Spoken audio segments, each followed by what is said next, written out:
Swiss संविधान में BA second year में आज हम आपको बताएंगे कि स्विस नागरिकों के कौन से अधिकार हैं और कर्तव्य क्या है। देखो, पहली बात तो यहाँ जानने की है वो ये है विद्यार्थियों कि स्विट्जरलैंड के संविधान में वहाँ के नागरिकों को इस तरह का अधिकार पत्र प्रदान नहीं किया गया है जैसा अधिकार पत्र भारत के संविधान में है या अमेरिका के संविधान में है।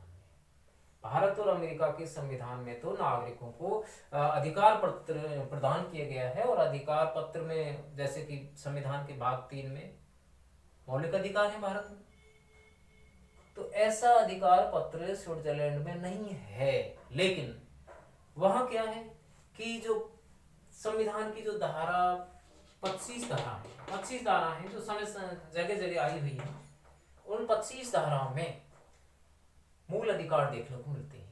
और वो मूल अधिकार कौन कौन से हैं वो जानने हैं।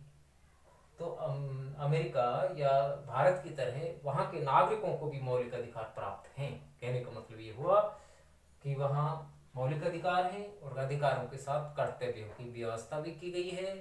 नागरिक का अधिकार है, साथ ही साथ कर्तव्य भी बनता है कि वह अपने देश के लिए कुछ करे। नागरिक का कर्तव्य है। तो कौन से अधिकार स्विस नागरिकों को प्राप्त हैं वो एक एक करके जानने हैं विद्यार्थियों। पहला है कानून के समक्ष समानता का अधिकार, जो कि मूल रूप से ब्रिटेन के संविधान की विशेषता में भी हमने देखा था।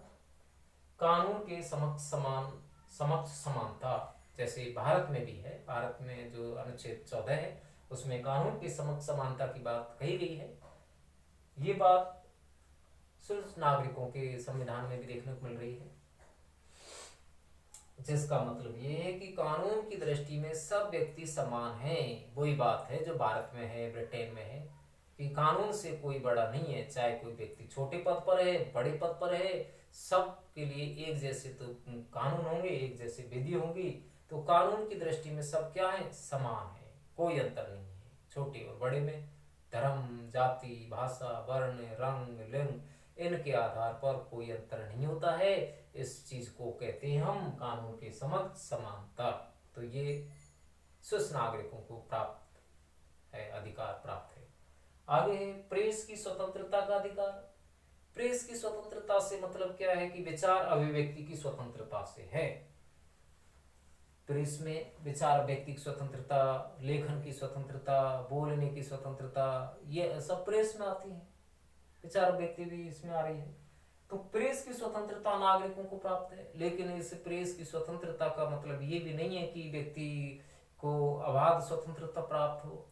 आवश्यकता पड़ती है तो व्यक्ति की इस प्रेस की स्वतंत्रता पर प्रतिबंध लगाया जा सकता है देश के हित में। तो ये प्रेस की स्वतंत्रता है। आगे स्वतंत्रता है शिक्षा के बारे में है।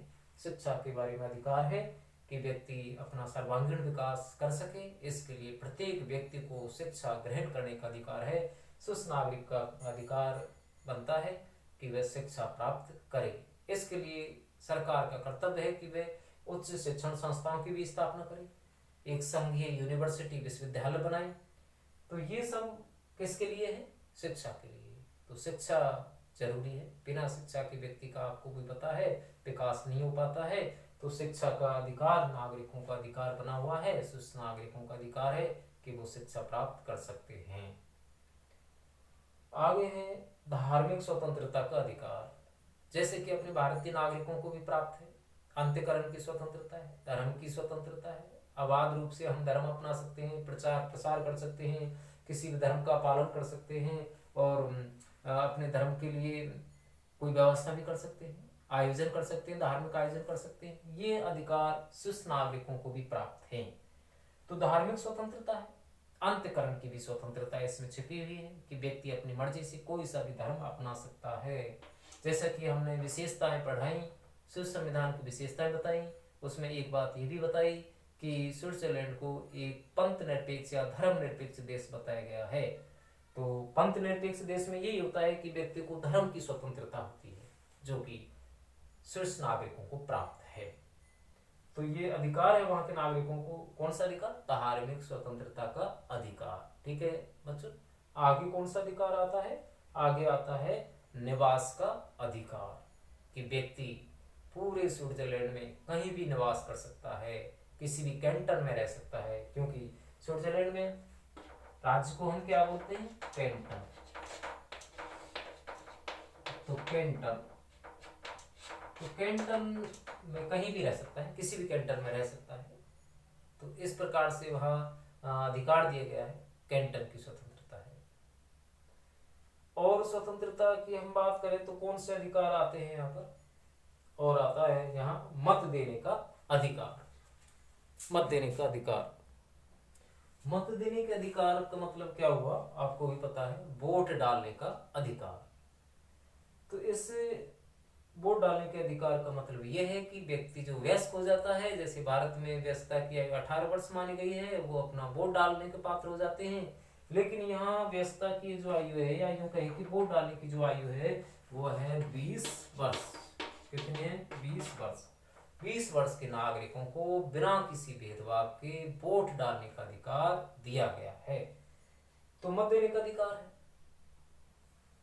तो मत अधिकार में क्या होता है, बिना किसी भेदभाव के होता है, धर्म, जाति, भाषा, वर्ण के आधार बिना किसी भेदभाव के वोट डालने का अधिकार है, जो कि 20 वर्ष का है।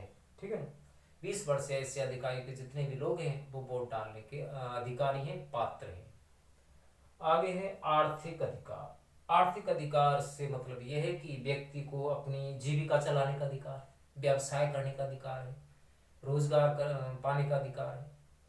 तो इसका मतलब फिर ये भी नहीं हुआ कि व्यक्ति अनुचित कार्य करे या तस्करी का काम करे। आर्थिक स्वतंत्रता का मतलब ये नहीं होता है।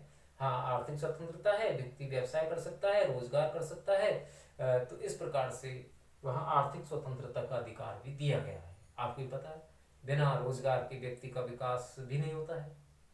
अपनी जीविका के लिए कोई रोजगार चाहिए, तो आर्थिक अधिकार वहाँ नागरिकों को प्राप्त है। आगे है समुदाय के निर्माण का अधिकार और एक याचिका दायर करने का अधिकार। समुदाय से मतलब कोई संघ है, संगठन है, यूनियन है, ये बना सकता है। ये भारत में भी है। भारत में भी व्यक्ति क्या है, प्रत्येक व्यक्ति कोई भी यूनियन बना सकता है, संघ समुदाय बना सकता है। लेकिन ये अधिकार भी असीमित नहीं है। इसमें युक्त आवश्यक प्रतिबंध लगाए जा सकते हैं। राष्ट्र हित को देख करके, समाज के हित को देख करके आवश्यकता लगती है सरकार को, तो इसमें प्रतिबंध लगा सकता है। एक है याचिका दायर करने का अधिकार। जैसे अपने भारतीय नागरिकों को है, वैसे ही स्विस नागरिकों को भी है। वो सरकार के अनुचित कार्य जो हैं उनके खिलाफ क्या है, याचिका दायर कर सकता है, प्रार्थना पत्र दे सकता है। तो ये क्या है, याचिका दायर करना है, रिट लगाना, रिट जिसको बोलते हैं, रिट। तो रिट दायर करने का अधिकार वहां दिया गया है। एक अधिकार होता है और आता है, वह है नागरिकता का अधिकार, सिटिलाइजेशन राइट। सिटिलाइजेशन राइट को जानना है, नागरिकता का अधिकार क्या है। देखो, नागरिकता से मतलब ये है कि स्विट्जरलैंड के जो निवासी हैं वो स्विट्जरलैंड के नागरिक माने जाएंगे। यह नागरिकता वंश परंपरागत आधार पर दी गई है, रक्त के आधार पर दी गई है नागरिकता। अब नागरिकता जो स्विट्जरलैंड में है ना, वो 3 तरह की है। कितनी है, 3 तरह की नागरिकता है। भारत के बारे में आपको पता है, भारत में तो इकहरी नागरिकता है। कैसी है, इकहरी नागरिकता है। अमेरिका की बात करें तो दोहरी नागरिकता है, और स्विट्जरलैंड की बात करें तो यहाँ तिहरी नागरिकता है। तिहरी, कौन सी, तिहरी नागरिकता। वो कौन कौन सी है तिहरी नागरिकता, देखें। एक तो है कम्यून, एक है कैंटन, एक है संघ। 3 है कम्यून, कैंटन, संघ। कम्यून यानी नगर, जहां जिस नगर में व्यक्ति रह रहा है पहले तो उसकी नागरिकता मिलेगी। दूसरा कैंटन यानी राज्य। तीसरी है संघ यानी देश। तो सबसे पहले नागरिकता मिलती है कैंटन की, वो कम्यून की, फिर मिलती है कैंटन की, और फिर मिलती है संघ की। तो कम्यून का नागरिक जब मान लिया जाएगा, तो फिर कम्यून के नागरिक के बाद उसको कैंटन की नागरिकता मिलेगी।